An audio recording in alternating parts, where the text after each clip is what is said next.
Gastric irritation दोस्तों एक ये आम समस्या है, यानी पेट में गैस बनना। ये सिर्फ हमारे भारतीयों के लिए नहीं बल्कि पूरी दुनिया में लोग, हर किसी इंसान को इससे दो चार होना पड़ता है।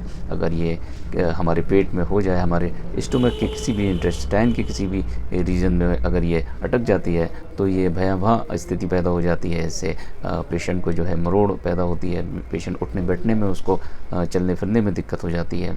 ये एक आम समस्या है। इसकी वजह क्या होती है, इसको जाने बिना अगर ट्रीटमेंट करें तो ट्रीटमेंट वक्ती तौर से होता है।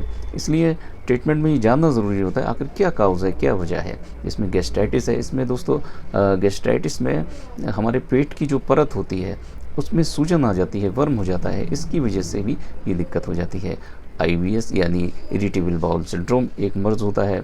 इसमें भी हमारे स्टोमक के रीजन में जो है और खाने के रीजन में काफ़ी स्किन सेंसिटिव हो जाती है। इसकी वजह से भी हमें गैस्ट्राइटिस होने लगती है। GERD यानी गैस्ट्रोइसोफेगल डिजीज़, इस मर्ज़ में भी हमें जो है वो गैस्ट्राइटिस होने लगती है, गैस बनने लगती है।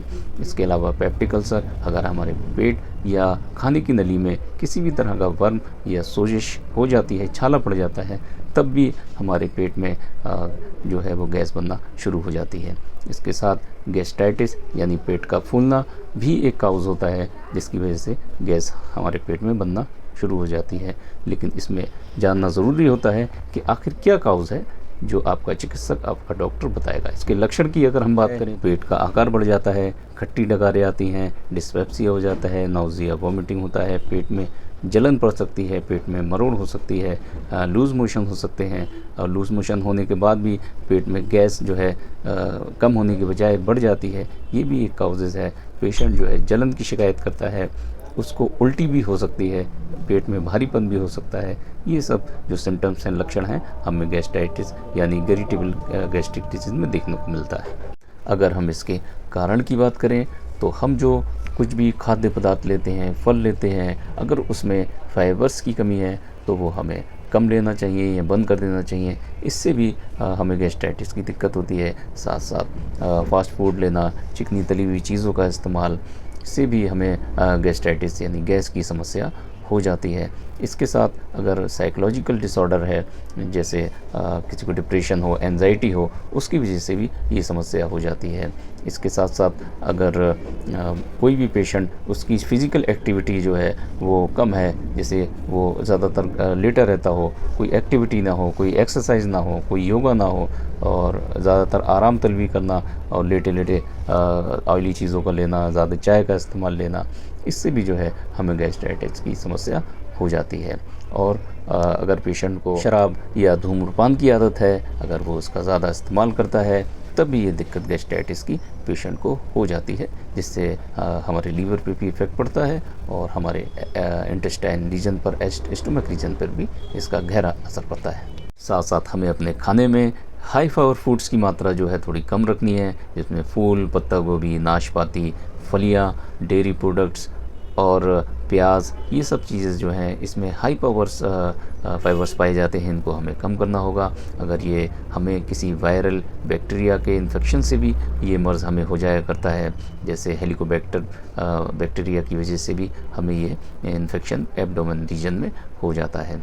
इसके साथ साथ हमें ऑयली चीज़ों का विशेष रूप से ध्यान रखना है। डेयरी प्रोडक्ट्स भी हमें जो है कम से कम इस्तेमाल करना है, इससे भी हमें गैस की समस्या अक्सर हो जाया करती है। क्रोनिक गैस्ट्राइटिस यानी ऐसा पेशेंट जिसको पुराना रोग है गैस का, तो उसमें जो हम कॉम्प्लिकेशंस देखते हैं मेडिसिन के ज़रिए भी, अगर वो काफ़ी वक्त से NSAIDs यानी non steroidal anti inflammatory disease जो टेबलेट इस्तेमाल की जाती हैं, एस्प्रिन वगैरह और कुछ एंटीबायोटिक्स, कुछ महिलाएं जो हैं गर्भ निरोधक टेबलेट्स वगैरह का इस्तेमाल करती हैं, उससे भी हमारे जो स्टोमक, एब्डोमेन की जो परत होती है वहाँ पर इन्फ्लेमेशन, सूजन हो जाती है।